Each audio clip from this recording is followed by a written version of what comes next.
It's exactly 11 minutes after 7. We've been looking forward to this time for a while here on the AM show. Get ready to send me a WhatsApp message on 0560 800,000. We've heard lots of people tell stories, write books, but this man, I think the difference after listening to a message is that he has dominion. Ladies and gentlemen, Uncle Ebo Whyte is my guest. Good morning, Uncle Ebo. Good morning. I hope you're well. I am, indeed. Congratulations on the perfect couple. You promised us you were coming out after the deal. And yes. Here we are. That's right, yes. How long did it take you? That's always a difficult question to answer because the actual sitting down to write a story is only a small part of the process. The period of research, of thinking through the various options, that could take years to do. But the actual writing for this one, I think took 3 months to do. Okay. So this is part 2. This is book 2. This is book 2. How many more books to go to finish this? 7 in the series. Okay. So 5 more in this series. And then I would move on to some other projects. It's interesting because you have your quarterly plays as well. Yes, I do. So you're producing the book and yes. You're producing a play. That's right. How do you do it? Among other things. Is the play different from the book? This story, for instance, how different is it from Rejected? Completely different. Rejected is in the first place the medium is different. The medium is different. When you're writing a play, you're writing for the eye and for the ear. When you're writing a novel, you are writing for the mind. And so there are different demands, there are different approaches. They call for different skills. And I am just happy that I could combine the two skills for this work.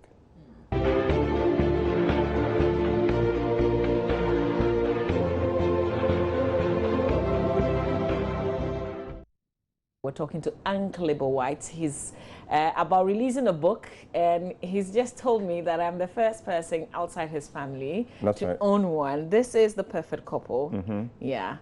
And we're talking about the book. We're also talking about his latest play, Rejected, which starts showing at the National Theatre this weekend. If you haven't heard about it, get a ticket and go and see the play. So we're talking about, I think I asked how you combine writing the book and producing a play at the same time. And I also asked if the stories are the same.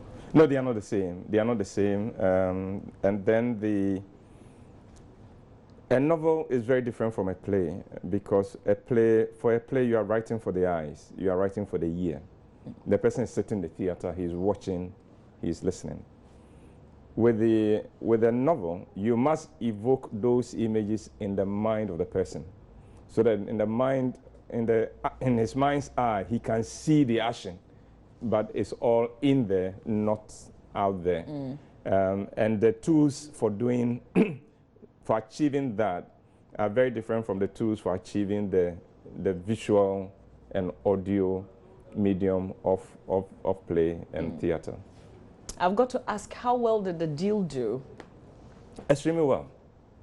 Extremely well. I think we sold out the print run.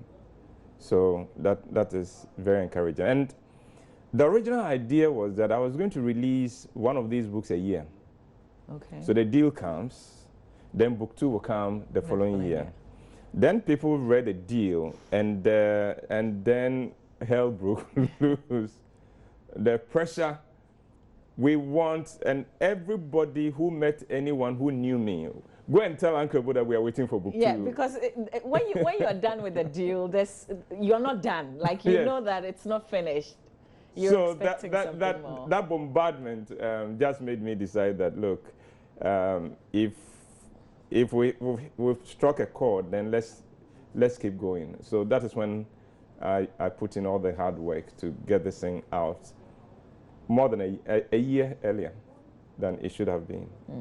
Whether it's your play or a novel or a personal story, I know that it changes a lot of lives. What kind of stories did you hear people say after reading The Deal?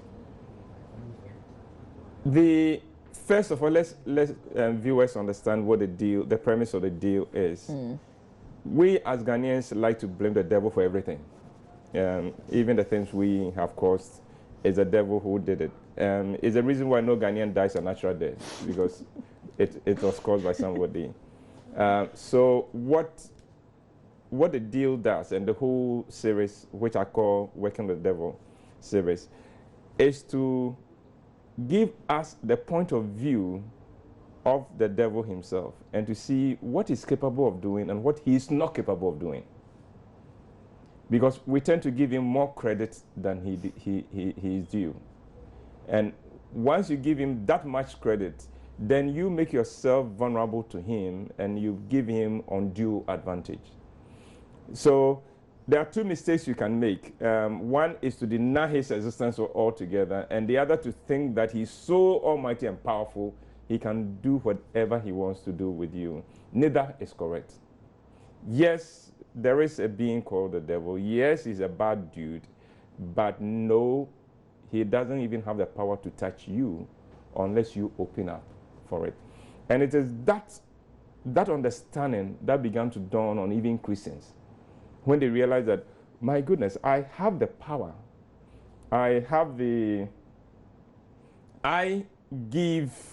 It is my choice whether the enemy can have his way with me or not, but it is my choice.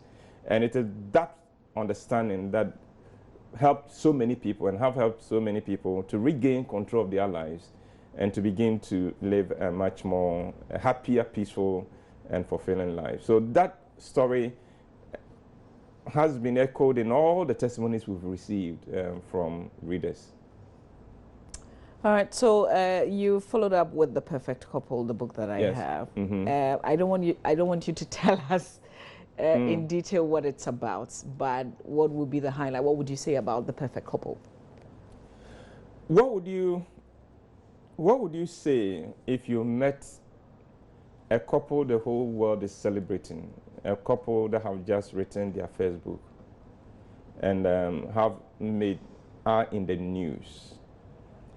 And on the day when the media and everyone is celebrating them, by the end of that day, this happy couple are seeking divorce.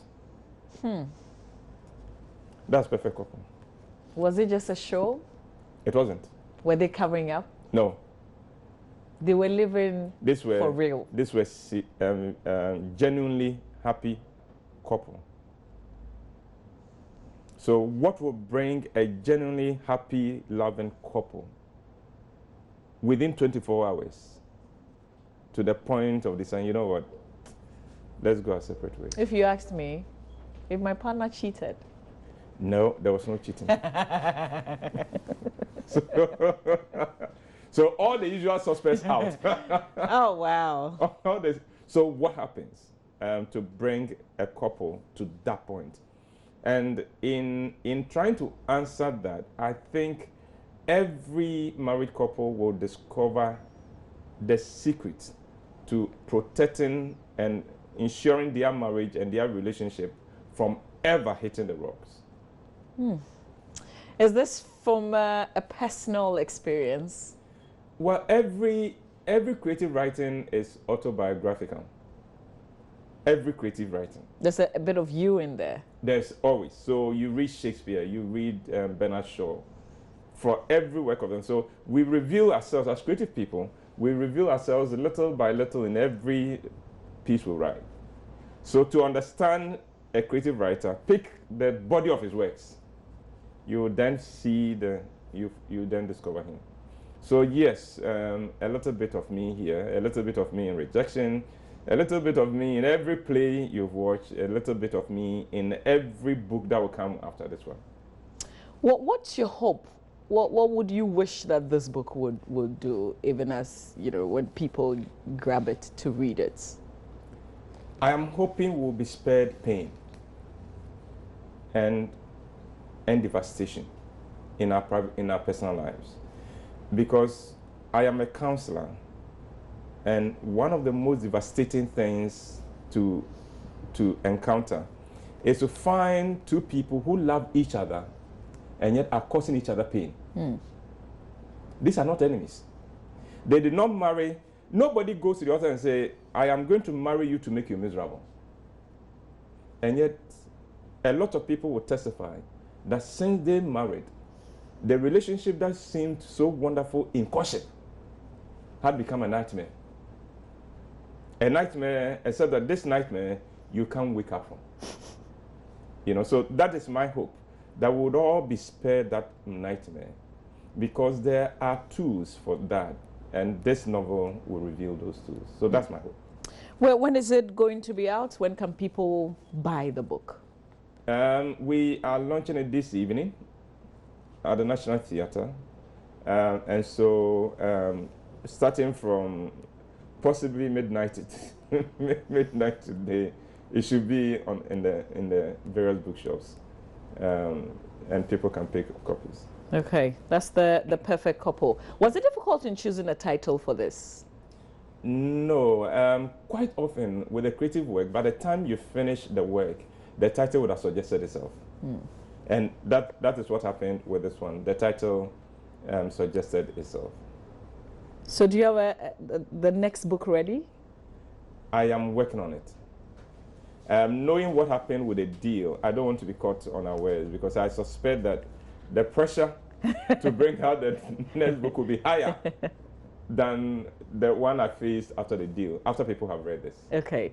If you've got a question for Uncle Ebo Whyte, which I know you do, send it via WhatsApp on 0560 800,000, 0560 800,000. We're talking about his latest novel is The Perfect Couple. The Perfect Couple. The Perfect Couple.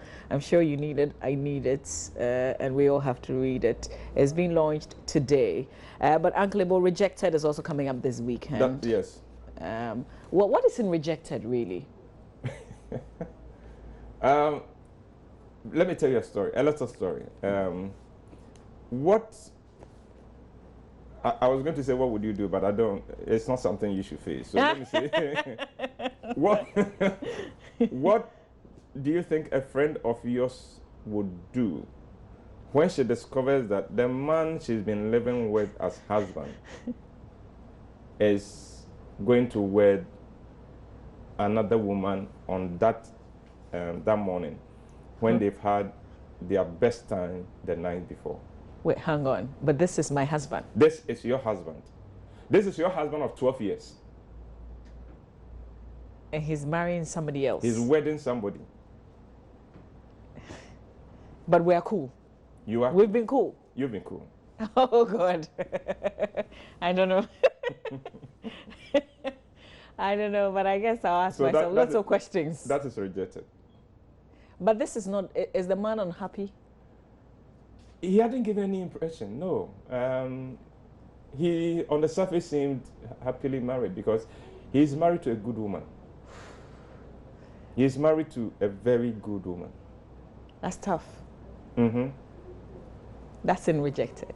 That is Rejected. So why Rejected? Well, why not Rejected? I think that in telling stories, for me, the stories that I tell must be stories that I enjoy telling. They should be the kind of story I would have loved to watch if someone else had been given that idea. So that is it. Every quarter we tell a story, so we pick it from wherever we can get a story and tell it. There's a message, more like from a professor or something of the sort. It says, may I know the thematic ideas you seek to leave with the reader? I haven't had breakfast. So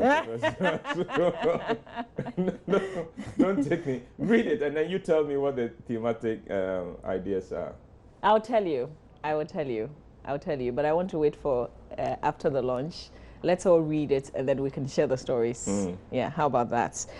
This one says, can I get Uncle Ebo's personal contact? I'll give you a number that you can call, though. It's the same number that if you're looking to get a ticket to go and watch the play Rejected, you can also call 0261 094 100. 0261 094 100. Rejected is showing this weekend at the National Theatre. Your first play, as always, 4 p.m. and the second is 8 p.m. It's 8 p.m. And 4 p.m. on the 12th. 8 p.m. on the 12th. On the 12th of December? No. 4 p.m. on the 4. So 4, as soon as the long hand touches the 12th. Oh! So 4 p.m. on the 12th and 8 p.m. on the 12th. Okay. How much is a tickets for? 80. If you come in with a group, call the number, and we'll have some very interesting discounts for you. Okay, so if you're coming in the group, that's if you're buying a lot more ticket, please call 0261 094 100. 0261 094 100. Uncle Ebo, I thought you would do something in relation to the elections or something of the sort. Something political. I think Ghanaians deserve a little break from the shouting. Yeah.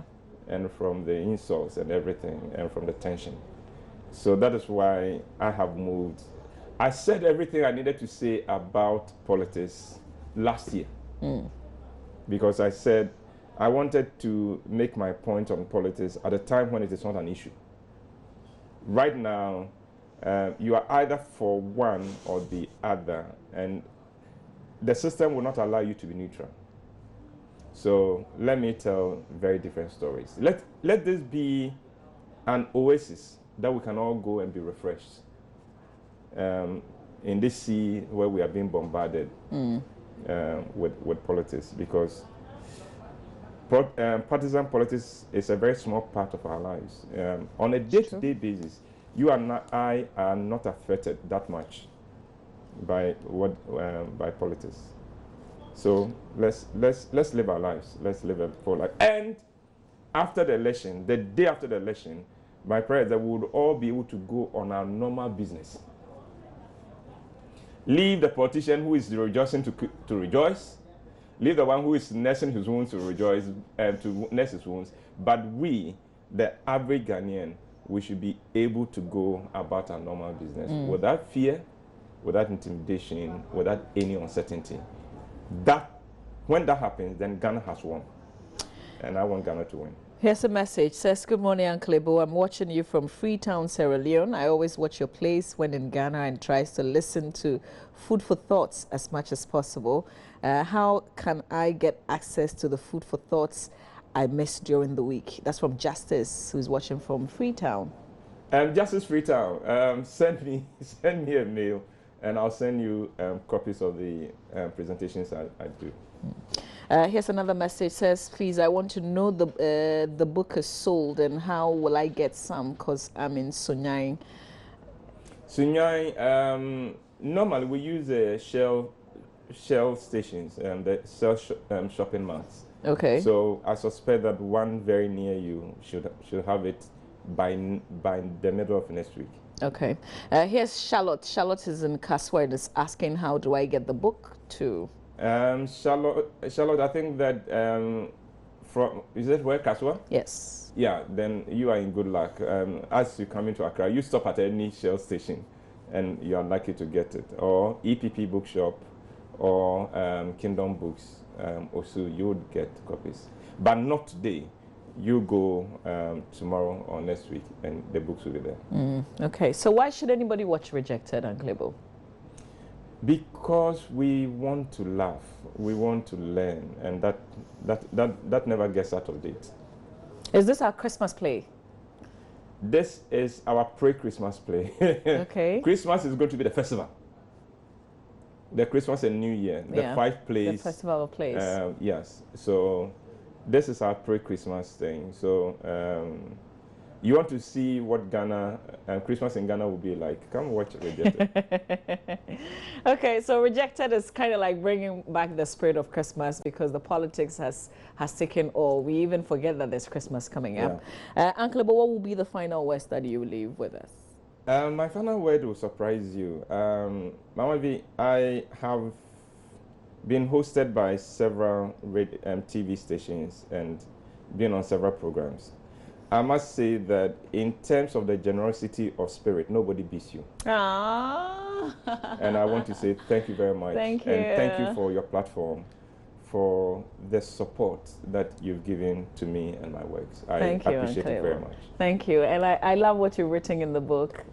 I won't tell anybody, but this is the nicest. It's a special gift. Thank you. And thank you very much. Thank you as well for being on the show. Stay with us. We're hosting Dr. Eko Spielgabra. That's our 1 hour conversation, our 1 hour time with the National Democratic Congress. Just remember that this is a paid-for conversation. Kojo Singh, the Super Morning Show host on Joy FM, will join us here, and that will be telecast live on radio and television as well. It will be from a little after maybe 7:40 till about 8:30. So stay with us. Dr. Eko Spielgabra will be our guest later this morning.